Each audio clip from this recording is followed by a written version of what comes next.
பாகிஸ்தானுக்கு எவ்வளவு அடிச்சாலும் புத்தி வராது. என்ன ஒண்ணு இந்த தாட்டி அடி நொடிக்கு நொடி விழுகுது. ஒரு பக்கம் இந்தியா குடுக்குது. இந்தியா குடுத்த ஜோர்ல ஆப்கானிஸ்தான் குடுக்குது. ஆப்கானிஸ்தான் குடுத்த ஜோர்ல அமெரிக்கா கூப்பிட்டு சோறு ஊட்டும் அப்படின்னு எதிர்பார்த்துக்கிட்டு இருந்தாங்க. ஆனா இல்லை. அமெரிக்காவும் அடி குடுத்துட்டாங்க. அதான் இப்ப விரிவா பார்க்க போறோம். இதுல ஆப்கானிஸ்தானை பொறுத்த வரையும் அப்படியே இந்திய சட்டையை எடுத்து போட்டாங்க பயபிள்ளைங்க. முத தாலிபான் கையில் ஆப்கான் வந்தப்ப பாகிஸ்தான் என்ன சொன்னுச்சு, அவனுங்களுக்கு பாகிஸ்தான் சட்டையெல்லாம் நான் மாட்ட மாட்டேன், அவனுக்கு சட்டையே போட மாட்டேன், அவன் எனக்கு கீழே அடிமையா வச்சிருப்பேங்கிற மாதிரிலாம் வாய் பேசிக்கிட்டு இருந்தாங்க. கடைசியில் ஏன்டா அப்படிலாம நான் எங்களை பார்த்து பேசினா வெட்டி பேல அப்படின்னு சொல்லி பாகிஸ்தான் சட்டையை கிழிச்சு ரோட்ல போட்டுட்டாங்க. அடுத்து எங்களை காட்டி எல்லாரையும் மிரட்டலாம் நீ நினைச்சியா? அவனுங்க உன்னை எப்படி மிரட்டுறாங்களோ அதே விஷயத்த நானும் பண்றேன் பார் அப்படின்னு சொல்லி இந்த பயப்புள்ளைக்கு தண்ணி அப்படிங்கிறது இந்தியாவில இருந்து வருது, ஆப்கான்ல இருந்து வருது. இந்து கோஷ் மலையில இருந்து உருவாகிறது.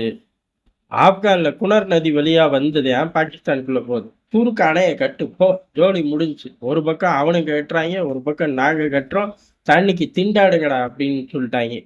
இந்த பிளான் ரொம்ப காலமா இருந்துச்சு. இப்ப தாலிபான்களோட முக்கியமான ஆட்கள் போய் விசிட்டே பண்ணிட்டாங்க. பண்ணது மட்டும் கிடையாது, கட்டவும் பிளான் பண்ணிட்டார்கள். உள்நாடோ வெளிநாடோ எவனையோ கூப்பிட்டு கட்டு, முதல்ல கட்டுறோம், பாகிஸ்தானுக்கு தண்ணியை நிறுத்துறோம் அப்படின்ட்டார்கள். பாகிஸ்தான் மிரண்டு போயிட்டாங்க. ஒரு பக்கம் சிந்து நதிநீர் அப்படிங்கிறது பேப்பர்ல எழுதி ஜோப்ல வச்சுக்காங்கடான்னு இந்தியா மிரட்டிட்டு போயிருச்சு. இன்னொரு பக்கம் ஆப்கானிஸ்தான் அதே மாதிரி நீ புனார் நதியை இனிமே பேப்பர்ல எழுதி ஜோப்ல வச்சுக்கடா அப்படின்ட்டு இவனை கிளம்பிட்டான் அப்படின்னு மிரண்டு போயிட்டாங்க. இருந்தாலும் பாகிஸ்தானோட நம்பிக்கை என்ன அப்படின்னா, அண்ணன் அமெரிக்காட்ட போய் காலில் விழுவோம் அப்படிங்கிறத. அப்புறம் தான் இவனுக்கு தகவல் வருது, பாகிஸ்தானை காட்டி தாலிபான்களை பயமூத்த முடியாதுங்கிறத அமெரிக்கா புரிஞ்சுக்கிச்சு. நமக்கு ஏர்பேஸ் பஞ்சாயத்துக்காக இந்த கோமாளியை விட்டு அவனை அடிக்க விட்டோம்னா கோமாளிக்கு ஒட்டுமொத்தமா அவன் டிக்கெட் கிழிச்சு கையில தந்துருவான் நாட்டுக்கு. அப்புறம் கோமாளியை எவன்ட்டையும் காட்ட முடியாதுங்கிறத அமெரிக்கா உணர்ந்துட்டான். உணர்ந்த கையோட என்ன பண்ணியிருக்கான், பாகிஸ்தான் ஆப்கானிஸ்தான் விவகாரத்துல நாங்க நடுநிலை அப்படின்னு சொல்லிட்டாங்க. அந்த நடுநிலை சொன்னது மட்டும் கிடையாது, ஆப்கானிஸ்தானும் அமெரிக்காவும் சண்டை வம்பு தும்பு அப்படின்னாலும் கம்யூனிகேஷன் அப்படிங்கிறது ரொம்ப ஜாஸ்தி. அதனால ஈஸியா இதை சொன்னது மட்டும் இல்ல, இன்னும் சொல்ல போனா உங்கூட்டு நாட்டுல பாகிஸ்தான் அத்துமீறிட்டான், உங்களோட இறையாண்மைய உரசிட்டாங்கிறது தான் எங்களோட நிலைப்பாடு. முழுக்க முழுக்க பாகிஸ்தான் சைடு தவறு அப்படின்னு சொல்லி அமெரிக்கா ஆப்கானுக்கு தகவல் அனுப்பிச்சிருக்கு. இந்த தகவல் அனுப்பிச்ச கையோட தான் நீங்க எது செஞ்சாலும் உறுதுணையா இருப்போம் அப்படின்ட்டாங்க. ஆனா எதுக்குன்னு அவன் சொல்லல. தாலிபான்களை பொறுத்தவரையும் பாகிஸ்தானை தாக்குறதுக்கு அமெரிக்காவோட உதவி தேவை கிடையாது. ஏன்னா இவர்கள் கை ஓங்கி இருக்கு, அதை மீறி இவர்கள் கை இறங்குச்சுனாலும் அரபு நாடுகள் வந்து பஞ்சாயத்தை தீர்த்து வச்சிருவார்கள். இல்ல அமெரிக்கா தலையிட்டாம இருந்தாலே சந்தோஷம், தலையிட்டாலும் ஒன்றும் பண்ண முடியாது. ஆனா அமெரிக்கா கொடுக்கக்கூடிய இந்த வாக்குறுதிகள்லாம் எங்க இவர்களுக்கு ஸ்ட்ராங்கான ஒரு ஹோல்டு கிடைக்கும் அப்படின்னா, அணை கட்டுற விஷயத்துலலாம் அவன் செங்கலும் மண்ணை அனுப்பாட்டியும் அனுப்புற பயப்புலயே தடுப்பான். இப்ப தடுப்பானா அப்படின்னு கேட்டா இப்ப தடுக்க மாட்டான். அதான் அவன் மறைமுகமா சொல்லிட்டு போயிருக்கான். இந்த கம்யூனிகேஷன் பூரா அப்படி சட்டு சட்டு சட்டுன்னு நடக்கவும் தான் ஆப்கானோட முக்கிய தலைகள் பூரா போய் டேம கட்டுற இடத்தையெல்லாம் பார்வையிட்டு வந்துட்டாங்க. உள்நாட்டுக்காரன் வெளிநாட்டுக்காரன் எவனையோ வச்சு கட்டு, ஆனா கட்டு, தண்ணி போகக்கூடாது, தண்ணியை இப்போதைக்கு தடு அப்படின்னு சொல்லி மிகப்பெரிய ஒரு வீர உரையை ஆற்றி ப்ராஜெக்டை ஸ்டார்ட் பண்ண வேகத்துல ஆப்கான் முழுக்க பேச ஆரம்பிச்சிட்டாங்க. பாகிஸ்தானுக்கு இதே பதறுது, என்னடா இது, எல்லைகள்ல மிசைல தூக்கிட்டு வரேங்கிறாங்க, இந்த பக்கம் தண்ணியை தடுக்கிறேங்கிறாங்க, காப்பாற்ற இருந்தக்கூடிய ஒரே ஒரு ஆளும் நம்மளை கைவிட்டுட்டான் அப்படின்னு சொல்லி கதறி துடிக்கிறாங்க. ஒரே நேரத்துல 2 ஆப்பு. அமெரிக்கா இப்பதான் சோறெல்லாம் கூப்பிட்டு ஊட்டணும்னு ரொம்ப தெம்பு. காரணம், வரலாற்றிலே சோறெல்லாம் கூப்பிட்டு ஊட்ட மாட்டாங்க, அங்க இருந்து தூக்கி வேணா போட்டாங்களே ஒழிய.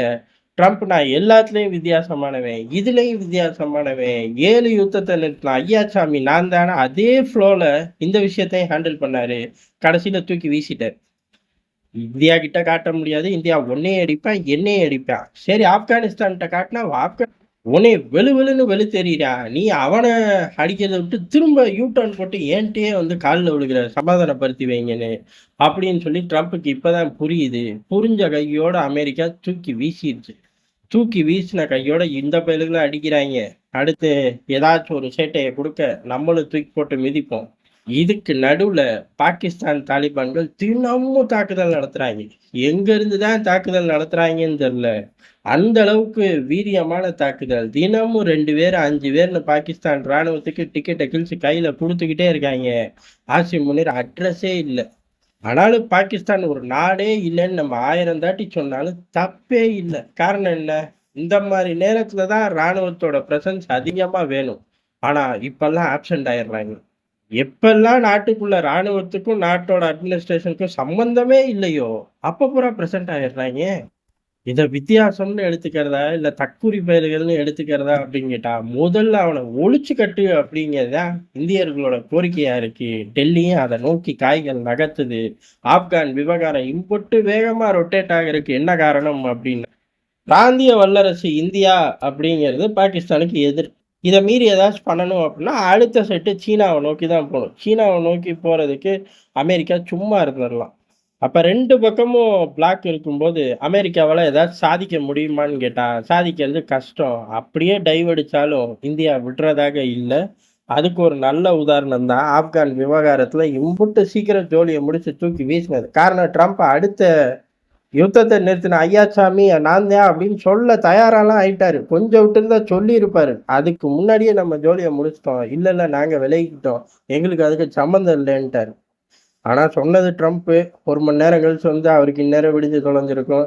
வந்து ஏதாச்சும் 8வது யுத்தத்த நிறுத்தின ஐயாசாமி நான் தான் சொன்னா என்னைய கேட்கக்கூடாது. கம்பெனி பொறுப்பு இல்ல.